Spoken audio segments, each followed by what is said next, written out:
लोग बड़े कंफ्यूज रहते हैं। लोग अपने कर्म को, धर्म को सबसे ज्यादा बड़ा मानते हैं संविधान के सामने। इसी चर्चा पे हमारे साथ हैं धर्म प्रकाश भारती बौद्ध जी, जो एक्स एमएलए रह चुके हैं बसपा से। आपका स्वागत है साहब हमारे चैनल में। नमस्कार, जय भीम, नमो बुद्धाय। धर्म प्रकाश जी, ये सवाल कई लोगों ने हमसे पूछा कि सर, धर्म बड़ा होता है या संविधान बड़ा होता है? तो इस पे रोशनी डालें। आपके नजरिए से धर्म में और संविधान में क्या फर्क है, वो बताएं। धन्यवाद सुरेंद्र सिंह जी, आपका और एसएम न्यूज चैनल का। जी सर। दरअसल ये जो प्रश्न है, ये बड़ा अहम प्रश्न है जी सर। और इसको लेकर हमेशा चर्चा होती रहती है। जी सर। जिस जिस धर्म के धर्म गुरु या धर्म आचार्य जब कहीं प्रवचन करते हैं जी सर। तो अधिकांश वो ये साबित करते हैं कि धर्म बड़ा है, संविधान छोटा है। जी। और इसमें मतभेद ये है कि हर धर्म का धर्म गुरु अपने धर्म को बड़ा बताता है, जी। दूसरे के धर्म को अपेक्षा उससे छोटा बताता है। जी। लेकिन मेरा नजरिया ये है कि धर्म और संविधान, जी सर। संविधान और धर्म, ये जीवन के दो पहलू हैं। जी। मनुष्य की जिंदगी जीने के लिए ये दो स्तंभ हैं। जी सर। इसमें फर्क ये है कि धर्म का जो संचालन होता है, जी। मैं धर्म शब्द की एक कंफ्यूजन दूर कर दूं, जी। क्योंकि हमारे कुछ अंबेडकर अनुयायी या जो बौद्ध के अनुयायी हैं, वो धर्म नहीं बोलते हैं, धम्म बोलते हैं। जी।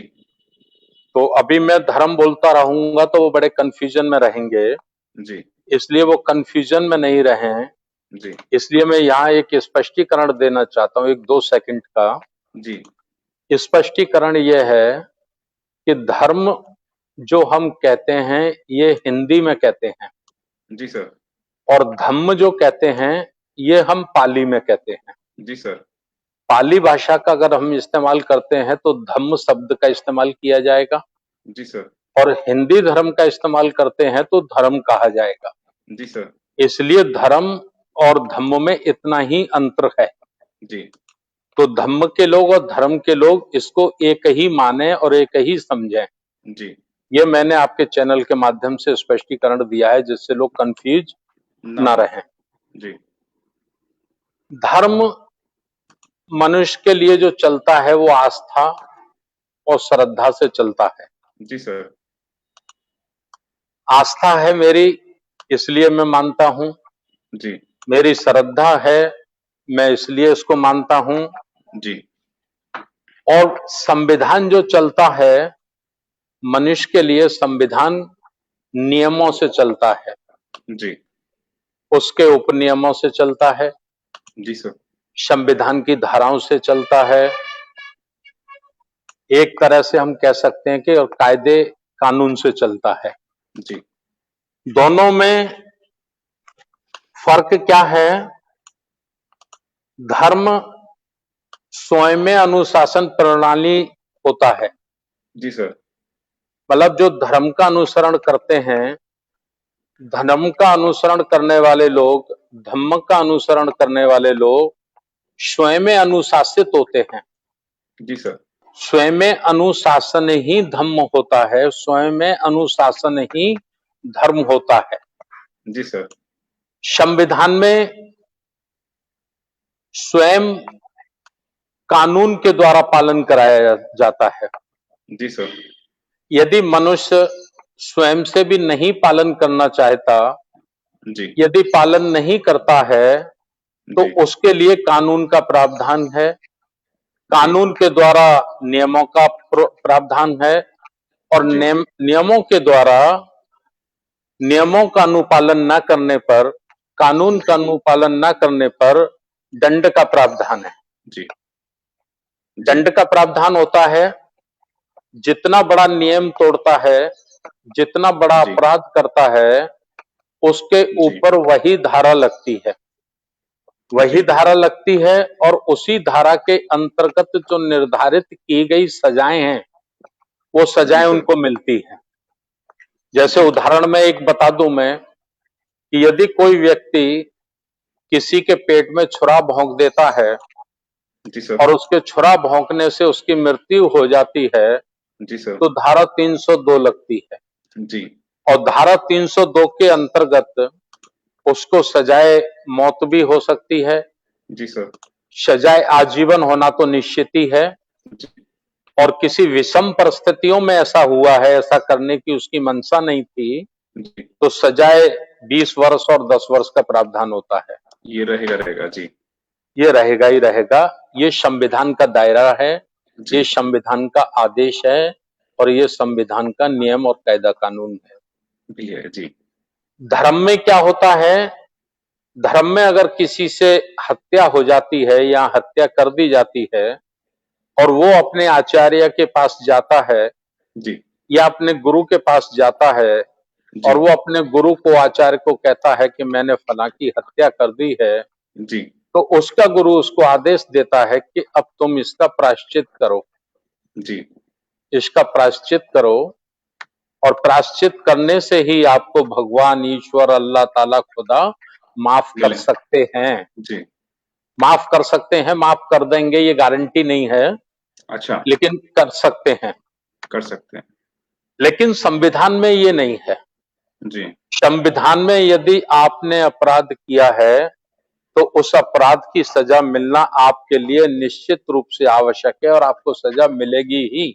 जी यदि आपका आचरण सही रहेगा सजा के दौरान जी तो अगर आपका आचरण सही रहता है तो जेलर की रिपोर्ट के आधार पर जो जज है वो जज आपकी सजा को कुछ कम कर सकता कुछ कम है। कर सकता है। जी इतना रहम या इतनी दया तुम्हारे ऊपर की जा सकती है, जी लेकिन तुमने हत्या की है और इसका मतलब सजा नहीं होगी, ऐसा कोई प्रावधान, ऐसी कोई अनुमति संविधान में नहीं है। संविधान नहीं देता है।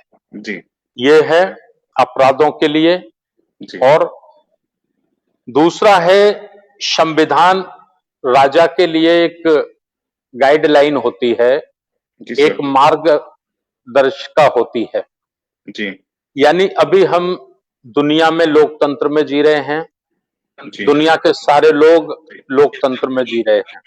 जी लोकतंत्र में राष्ट्रपति, प्रधानमंत्री, मुख्यमंत्री जी अर्थात उसके मंत्री, अर्थात उसके अधिकारीगण, जी तो राष्ट्रपति से प्रधानमंत्री तक, अधिकारीगण तक और देश के प्रत्येक नागरिक तक जी सर। एक ही कानून होता है और वह कानून प्रत्येक नागरिक पे लागू होता है। जी संविधान ये इजाजत नहीं देता कि ये राष्ट्रपति है, प्रधानमंत्री है तो इसको फला अपराध में छूट मिल जाएगी या फला नियम का उल्लंघन करने पर इसको माफ कर दिया जाएगा। संविधान एक नजर से देखता है अपने राष्ट्र के समस्त नागरिकों को, जी चाहे वो नागरिक रिक्शा चलाने वाला हो, जी ठेली लगाने वाला हो, खेत में मजदूरी करने वाला हो, चाहे वो नागरिक फिर उस देश का बहुत बड़ा अमीर व्यक्ति हो जी और चाहे फिर उस नियम और कानून का पालन करने वाले अधिकारी ही क्यों ना हो, जी अर्थात जज ही क्यों ना हो जो उसका अध्ययन करते हैं, उसके आधार पर दोष गुण को निर्धारित करते हैं, जी वो जज भी उस कानून के दायरे में आते हैं, उस कानून और नियम के अंतर्गत आते हैं। ये संविधान की जी आज्ञा होती है। तो इस तरह से ये रहता है। जी राजा के लिए धर्म उसकी नैतिकता के आधार पर निर्भर करता है जी कि जो राजा है वो कितना नैतिक है, कितना अनैतिक है, जी कितना चरित्रवान है, कितना चरित्रहीन है, कितना दयावान है, कितना क्रूर है, कितना वो शील, प्रज्ञा, समाधि का पालन करने वाला है। इस अनुसार धर्म उसको निर्देशित करता है, जी धर्म उसको प्रेरणा देता है। जी लेकिन संविधान संविधान अपने शासक को, अपने हुक्मरान को सीमाओं के अंतर्गत काम करने की इजाजत देता है। जी जो उसमें तय किया गया है, जो उसमें बनाया गया है, उसी की सीमाओं में रहकर उस देश के, उस राष्ट्र के या उस राज्य के, उस राष्ट्र के राज्यों को या राज्य के अधिकारियों को उसी कानून और नियम और कायदे के अंतर्गत रहकर ही कार्य करना है। नियम तोड़ने पर या उसकी बाउंड्री से बाहर निकलने पर जी उनके लिए सजा का प्रावधान होता है। जी जैसे संविधान ने प्रावधान किया है राष्ट्रपति के लिए जी कि राष्ट्रपति को जो अधिकार हैं, जी उन अधिकारों के अंतर्गत वो राष्ट्र का संचालन करने के लिए जी राष्ट्र में जनता के द्वारा जो सरकारें चुनी गई हैं, उन सरकारों को निर्देशित करेंगे। जी निर्देशित करेंगे, ये वो राष्ट्रपति को अधिकार है। जी और यदि राष्ट्रपति अपने अधिकारों से बाहर जाकर, जी अर्थात संविधान की बाउंड्री से बाहर जाकर यदि वो कोई आदेश जारी करते हैं जी या कोई निर्देश जारी करते हैं, जी तो संविधान में दो प्रकार के प्रावधान किए गए हैं। जी कौन कौन से? एक प्रावधान किया गया है कि उनके उस आदेश के विरुद्ध हम सर्वोच्च न्यायालय में जा सकते हैं। सर्वोच्च न्यायालय में जा सकते हैं और सर्वोच्च न्यायालय जी राष्ट्रपति महोदय को उनके संविधान के विपरीत किए गए कार्य के लिए जी उनको सलाह दे सकता है और उनके द्वारा लिए गए निर्णय को निरस्त कर सकता है। जी दूसरा अधिकार संसद को दिया गया है। जी वो संसद, जिस संसद में उस राष्ट्र के लोगों के द्वारा उनके प्रतिनिधि चुनकर आए हैं, जी उन प्रतिनिधियों को यह अधिकार है कि वो राष्ट्रपति के विरुद्ध महाअभियोग लाएं, जी महाअभियोग लाकर उनके द्वारा गलत लिए गए निर्णयों पर जी संसद में चर्चा हो। जी चर्चा में भाग लेने का सभी सम्मानित माननीय सदस्यों को, जी जो जनता के वोट के द्वारा वहां चुनकर आए हैं, जी उनको भाग लेने का उसमें अधिकार हो जी और अपने मतानुसार दोष और गुण दोष का उस पर निर्णय निर्धारित करने का उनको अधिकार दिया गया है। जी और वो 2/3 बहुमत से राष्ट्रपति के द्वारा लिए गए निर्णय को निरस्त कर सकते हैं, अर्थात वो राष्ट्रपति को राष्ट्रपति पद से हटा भी सकते हैं। जी ये संविधान सीमाओं में बांधता है। दूसरा, जो जनता के द्वारा चुनी गई सरकार है, जी सर यदि चुनी हुई सरकार संविधान से अलग हटकर संविधान की मूल भावनाओं के विपरीत कोई निर्णय लेती है, जी सर तो राष्ट्रपति को यह अधिकार है कि वो सरकार को उस आदेश पर पुनर्विचार करने के लिए बाध्य करे। जी पुनर्विचार करने के लिए उसको बाध्य करे, या राष्ट्रपति को एक अधिकार और प्राप्त होता है जी सर कि वो चाहे तो उस सरकार को बर्खास्त कर दे और वो जनता को दोबारा से नया जनादेश देने के लिए आदेश कर दे। जी तो ये संविधान है। जी इसमें मूल रूप से जो भेद है, जी वो भेद ये है कि संविधान नियम के आधार पर, जी विज्ञान के आधार पर, जी सर तर्क के आधार पर जी और सामाजिक व्यवस्था और सामाजिक हित, प्रत्येक नागरिक, उस राष्ट्र के प्रत्येक नागरिक का अधिकार उसमें सुरक्षित हो, होता है। उसके अधिकारों का हनन ना हो, जी उनकी रक्षा करता है। जी धर्म में भ्रांतियां हैं, जी धर्म में भ्रांतियां हैं, धर्म में अनेक मत भिन्नता है। जी मत भिन्नता है। हमारे पूरे वर्ल्ड में 7 धर्म हैं जी और 7 धर्मों में भी भिन्नता है। जी किसी धर्म का उद्देश्य कुछ और है, जी किसी धर्म का उद्देश्य कुछ और है, जी और एक भिन्नता और है धर्म और संविधान में जी कि धर्म का जो निर्माण किया गया है जी सर। वो एक व्यक्ति के द्वारा किया गया है।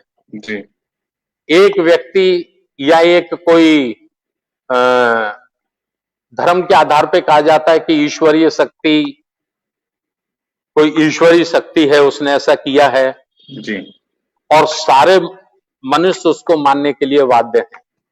जी उसमें संशोधन करने का प्रावधान नहीं है, जी सर। उसमें अपील करने का भी प्रावधान नहीं है। जी संविधान संविधान प्रत्येक राष्ट्र का संविधान प्रत्येक राष्ट्र के जिम्मेदार व्यक्तियों के द्वारा, जी जो चुने गए व्यक्ति होते हैं, उनके द्वारा एक एक धारा, एक एक अध्याय, एक एक नियम पर लोकतंत्र के आधार पर चर्चा होती है। चर्चा के आधार पर वो मानव और राष्ट्र के हित में, राष्ट्र के नागरिकों एवं नागरिक के हित में जी सर। वो कानून है या नहीं है, उस पर निर्णय होता है। जी ऐसा धर्म में नहीं है।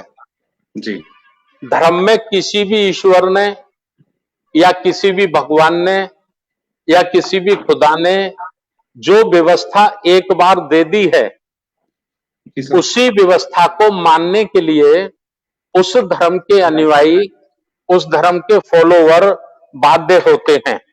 जी जैसे मैं एक और आपको बता दूं इसका मूल भेद।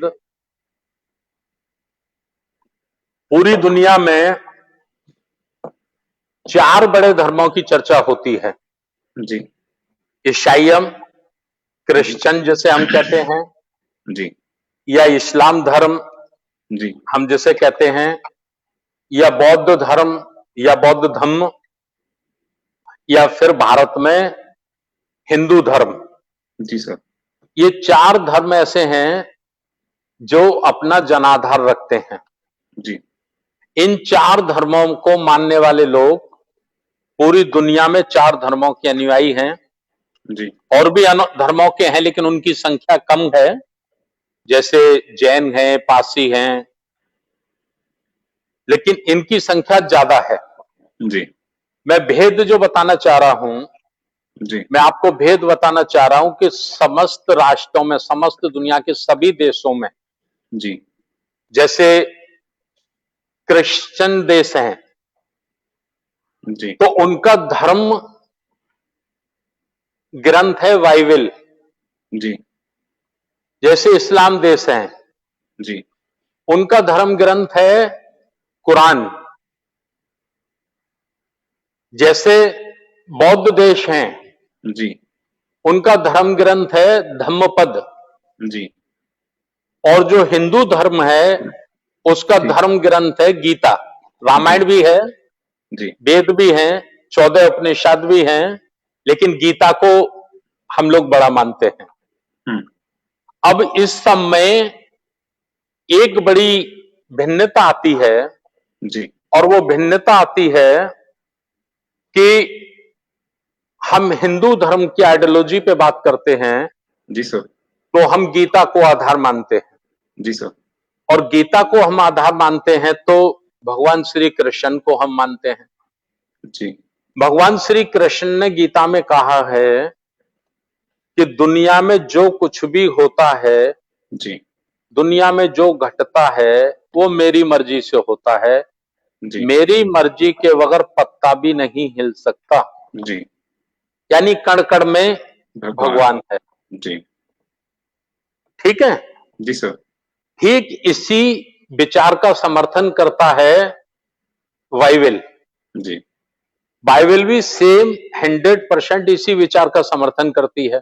जी उसमें परमेश्वर ने कहा है जी कि दुनिया में जो कुछ होता है जी सर। वो मेरी मर्जी से होता है। जी मेरी मर्जी के बगैर पत्ता नहीं हिल सकता।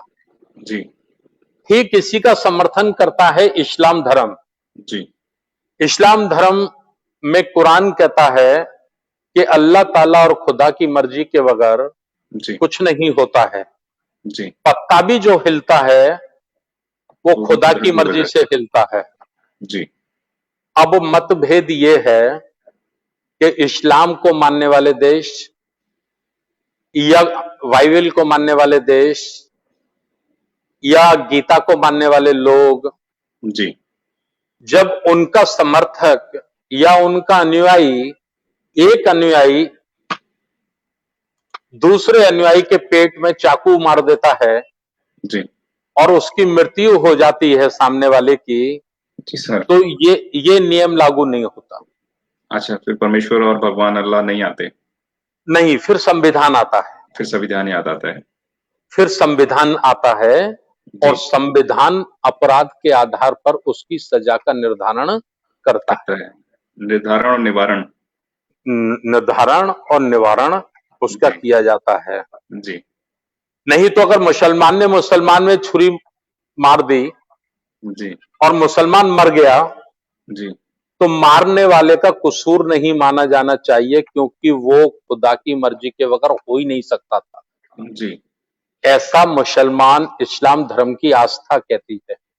जी अगर एक हिंदू ने दूसरे हिंदू में गोली मार दी जी और वह व्यक्ति मर गया, जी तो गोली मारने वाले का कसूर नहीं माना जाना चाहिए, क्योंकि जी ऐसा गीता कहती है जी सर।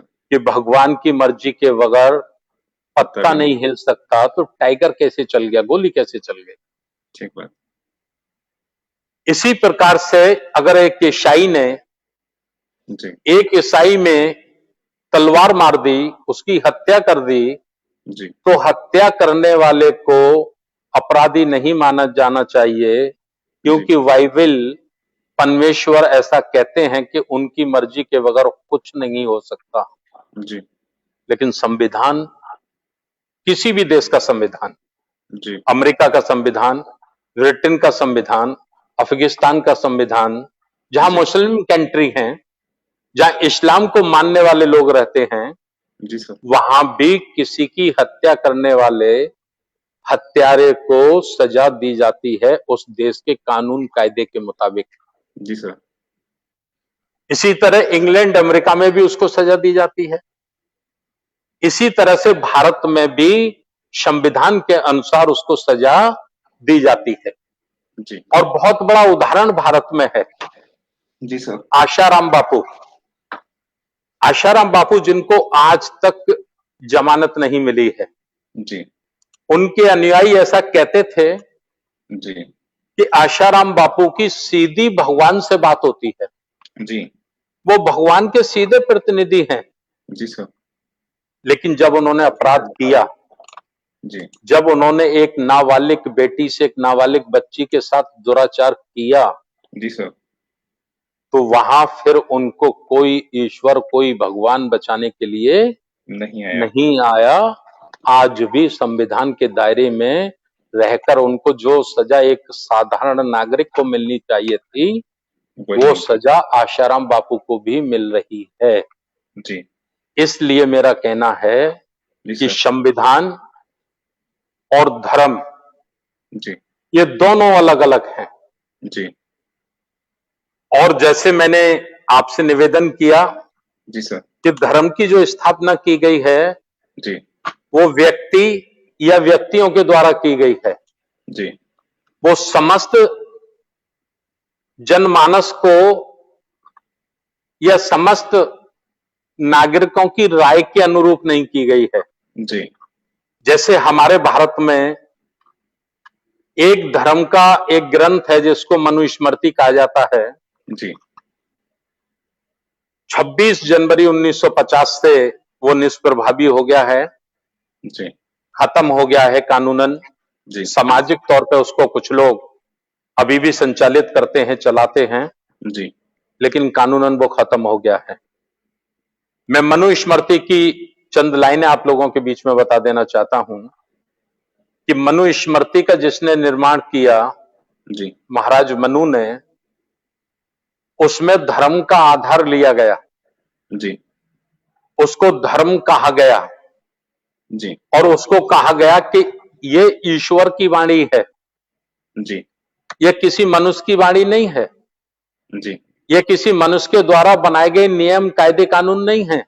जी ये ईश्वर के द्वारा बनाए गए नियम हैं, ईश्वर के द्वारा बनाए गए कायदे कानून हैं। जी और वो कायदे बनाए गए कि एक मनुष्य दूसरे मनुष्य को शिक्षा ग्रहण नहीं करने देगा, जी उसको शिक्षा से वंचित रखेगा। जी एक मनुष्य दूसरे मनुष्य को केवल अछूत बनाकर रखेगा, उसको छुएगा भी नहीं। छूना बहुत बड़ी बात हो गई, उसकी परछाई भी उसके ऊपर नहीं पड़नी चाहिए। सुरेंद्र सिंह जी, मेरी बात सुन रहे हैं आप? जी बिल्कुल सुन पा रहा हूं मैं सर। एक मनुष्य दूसरे मनुष्य को जी स्वतंत्र अधिकार नहीं देगा, जी उसको सम्मान पूर्वक जीवन जीने का हक नहीं देगा, जी उसको सम्मान पूर्वक अपने परिवार में रहने का अधिकार नहीं देगा। जी सर। मतलब जितना बुरा किया जा सकता है, जी जितना मनुष्यता का, मनुष्य का शोषण किया जा सकता है, जी सर। जितने काले से काले कानून बनाए जा सकते हैं, जी सर। जितने फांसीवादी नाजीरवादी कानून बनाए जा सकते हैं, जी सर। ऐसे कानून मनुस्मृति में बनाए। जी और बनाए ही नहीं, जी 2000 वर्ष तक उस कानूनों का सख्ती के साथ, बलपूर्वक, ताकत से जी राजाओं ने, शासकों ने तलवार की नोक पर पालन किया जी और करोड़ों करोड़ों लोगों को पशुवत जैसा जीवन जीने के लिए विवश किया। जी अब आप ये देखिए कि दुनिया में अगर किसी भी व्यक्ति के अंदर थोड़ी भी संवेदना है, थोड़ी भी जी नैतिकता है, जी अगर इंसानियत उसके अड़ोस पड़ोस होकर भी निकली है, तो जी क्या वो व्यक्ति इस कानून को स्वीकार करेगा? जी क्या वह व्यक्ति इस कानून को, इस कायदे को ईश्वर का, भगवान का कानून मानेगा?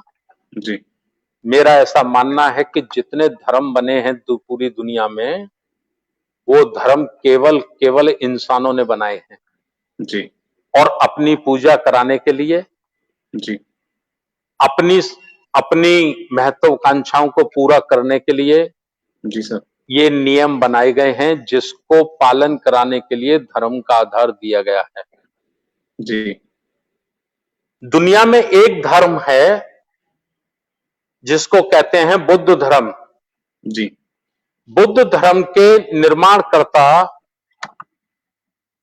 तथागत गौतम बुद्ध ने, महाकारुणिक गौतम बुद्ध ने कहा जी कि मैं कोई ईश्वर नहीं हूं, जी मैं कोई परमात्मा नहीं हूं, जी मैंने वैसे ही जन्म लिया है जी जैसे संसार में संसार के सारे प्राणियों ने अपने माता पिता से जन्म दिया है। जी और ये एक ऐसा महान शख्स है जी जिस व्यक्ति ने कहा, तथागत बुद्ध ने कहा जी कि कोई बात परंपरा से चली है इसलिए उसको स्वीकार मत करो, जी कोई बात श्रद्धा है, आस्था है, इसलिए स्वीकार मत करो, जी कोई बात पुराणों में लिखी है, वेदों में लिखी है, जी उसे स्वीकार मत करो, जी कोई बात किसी बड़े आदमी ने कही है, राजा ने कही है, ऋषि ने कही है, मुनि ने कही है, संत ने कही है, जी इसलिए भी उसे स्वीकार मत करो।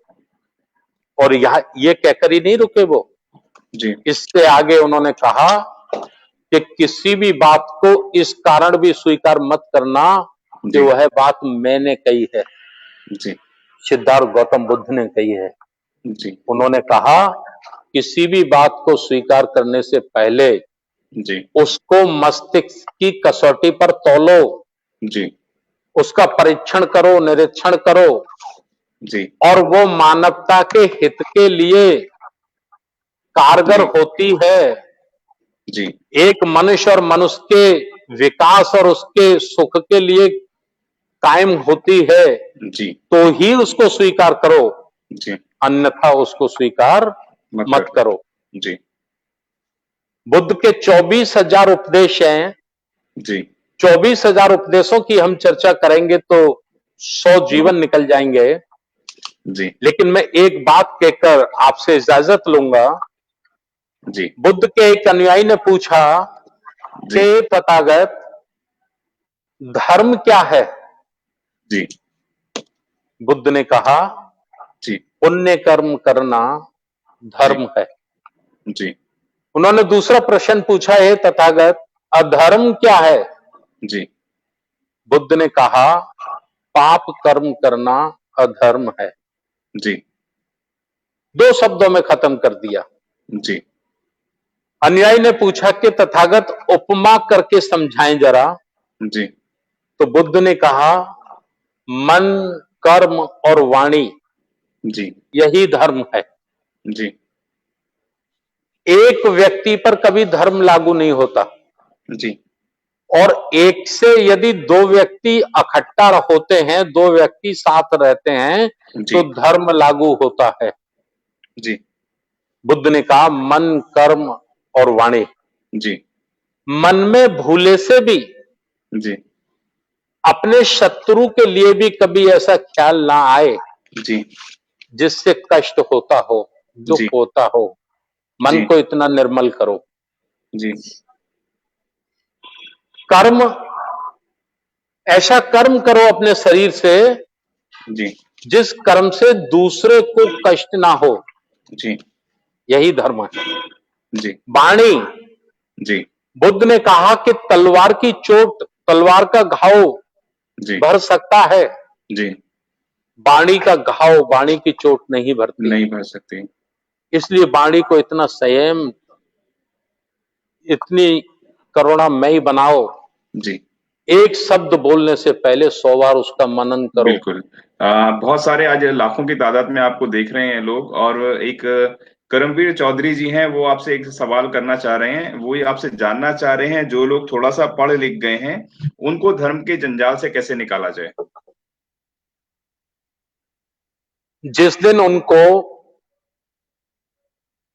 बुद्ध की शिक्षाओं का ज्ञान हो जाएगा, जी उस दिन उस जंजाल को वो स्वयं काट देंगे। जी अंधविश्वास की जंजीरों जी को वो स्वयं तोड़ देंगे। जी लेकिन अध्ययन करना होगा, जी संगति में बैठना होगा। जी यदि वो ऐसा चाहते हैं कि अध्ययन ना करें, जी संगति में ना बैठें जी और हजारों वर्षों की बीमारी से मुक्त हो जाएं, हम्म तो ये संभव नहीं है। जी संसार में जो घटता है जी वो प्रकृति से घटता है। जी और मैं उनके लिए बहुत अच्छा एक प्रश्न प्रस्तुत करना चाहता हूं। जी वर्तमान में कोरोना वायरस, जी मैं समझता हूं ये दुनिया में एक उदाहरण है, जी खास करके भगवान, देवता, ईश्वरों के लिए। जी सारे मंदिरों में ताले हैं, जी सारी मस्जिदें बंद हैं, जी सारे गिरजाघर बंद हैं। जी आज एक मनुष्य के लिए अगर काम आ रहा है, आज कोरोना जैसी भयंकर महामारी से अगर कोई संघर्ष कर रहा है, जी तो सिर्फ एक इंसान कर रहा है, जी विज्ञान के आधार पर, जी मानव की सेवा के आधार पर। जी और विज्ञान किसने खोजा है? जी विज्ञान नास्तिकों ने खोजा है, आस्तिकों ने नहीं खोजा है। जी दुनिया में जितने निर्माण हुए हैं, जितने आविष्कार हुए हैं, वो जी नास्तिकों ने किए हैं, जी आस्तिकों ने नहीं किए हैं। मैं जी समझता हूं अगर जिस व्यक्ति में थोड़ी भी बुद्धि है, थोड़ा भी अनाज खाता है, खाना खाता है, तो कोरोना वायरस एक बहुत बड़ा उदाहरण है इसलिए उसके लिए कि उसको तत्काल अंधविश्वास से निकल आना चाहिए। जी जी सुरेंद्र सिंह जी। हाँ, बहुत बहुत धन्यवाद, आज आपने इतना समय दिया और काफी अच्छा इसका विश्लेषण करा आपने कि धर्म में और संविधान में क्या फर्क है। धर्म सिर्फ हमारी कर्मशीली है और हमें एक संविधान ही। जी सुरेंद्र सिंह जी, जी एक आपका मूल प्रश्न और रह गया। जी कुछ लोग कहते हैं कि संविधान बड़ा कि धर्म बड़ा। जी मैं भारत के परिप्रेक्ष्य में कहना चाहता हूं, जी भारत के परिप्रेक्ष्य में संविधान बड़ा है, जी धर्म बड़ा नहीं है। जी और उसका उदाहरण है जी कि हम धर्म की लड़ाई लड़ने के लिए अदालत गए, मंदिर और बाबरी मस्जिद, जी ये प्रकरण दुनिया के लिए एक उदाहरण है जी कि भगवान की लड़ाई लड़ने के लिए हम्म भगवान को न्याय दिलाने के लिए जी हम संविधान के द्वारा बनाई गई न्यायालय में गए। जी मैं समझता हूं ये उदाहरण सबसे बड़ा है। डेफिनेटली दूसरा, हमारे देश में कई धर्मों के अनुयायी रहते हैं, जी कई जातियों में बटे हुए लोग रहते हैं, जी कई वर्णों में बटे हुए लोग रहते हैं। जी सारे वर्णों, जातियों और धर्मों में रहने वाले लोगों को जी एक सूत्र में पिरोकर रखने की ताकत, जी संपूर्ण भारत के प्रत्येक नागरिक को संगठित रखने की ताकत जी यदि किसी में है जी तो वो केवल और केवल संविधान में है। जी इसलिए हमारा भारत विभिन्न धर्मों के लोगों का होने के बावजूद भी जी अखंड भारत है, शक्तिशाली भारत है, ताकतवर भारत है, और हमारे किसी दुश्मन की औकात नहीं कि वो हमारी तरफ नजर उठाकर भी देख ले। जी तो मेरा मानना है कि धर्म एक आस्था है, धर्म एक श्रद्धा है। जो जो लोग जिस धर्म को मानते हैं वो उनकी श्रद्धा करें, पूजा करें, आस्था जी करें, लेकिन हमारे अधिकार, मानव का कल्याण, वो सिर्फ संविधान दे राष्ट्र की सकता है। शक्ति वो केवल संविधान में है और जी संविधान से ही संचालित होती है। बहुत जी बहुत धन्यवाद। धन्यवाद सर, आपने इतनी सारी वार्ता हमारे से की। हम आपको दोबारा से बता देते हैं कि अगर आप हमें यूट्यूब पर देख रहे हैं तो हमें सब्सक्राइब करें, और अगर हमें फेसबुक पे देख रहे हैं तो लाइक करें, शेयर करें, और वीडियो को ज्यादा से ज्यादा रन करें ताकि सर्व समाज की बात पूरे जन तक पहुंचनी चाहिए। धन्यवाद भारती साहब।